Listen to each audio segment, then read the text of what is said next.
Mwenyekiti wa Jumuiya ya Wazazi wa Chama cha Mapinduzi CCM Taifa, Fadhili Maganya, amewataka wanafunzi kusoma kwa bidii na kufanya vizuri kwenye masomo yao kwa kuwa serikali imeweka miundombinu mizuri ya elimu.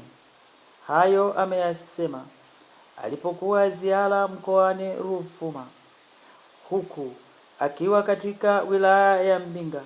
Ametembelea shule za sekondari mbili ambazo ni shule ya sekondari ya Mkinga inayomilikiwa na Jumuiya ya Wazazi wa CCM pamoja na shule ya sekondari ya Bethlehem ambayo ni shule ya serikali. Ujumbe huo ameutoa alipokuwa katika shule ya sekondari ya Bethlehem, huku mkuu wa shule hiyo Eliabu Kikwete ametoa taarifa ya shule hiyo. Mimi jina langu naitwa Maganya Abdul Fadhil Rajabu, mwenyekiti wa taifa wa Jumuiya ya Wazazi ya Chama cha Mapinduzi.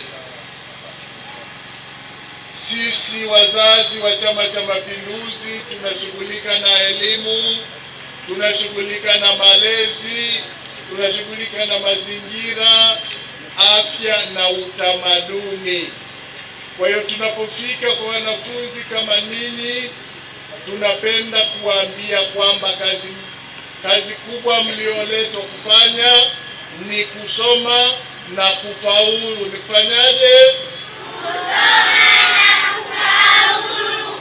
Na kwamba tunamshukuru na kumpongeza Dr. Samia Suluhu Hassan, Rais wa Jamhuri ya Muungano wa Tanzania. Alisikia kilio cha wanafunzi kwamba wanafunzi wako shule nyingine wamebanana, akaleta milioni 740 ikajengwa shule hii.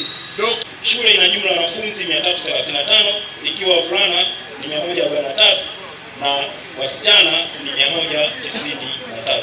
Shule ina kidato cha kwanza na cha pili. Hivyo mwaka huu 2026 tunatarajia kuwa na watahiniwa wa kidato cha pili kwa mara ya kwanza.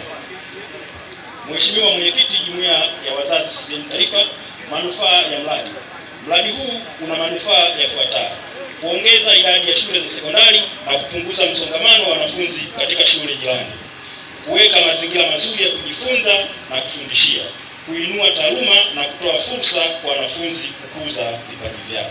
Mwisho, tunatoa shukrani za dhati kwa serikali ya awamu ya 6 na Rais wa Jamhuri ya Muungano wa Tanzania Dr. Samia Suluhu Hassan kwa kutoa fedha kwa ajili ya ujenzi wa shule.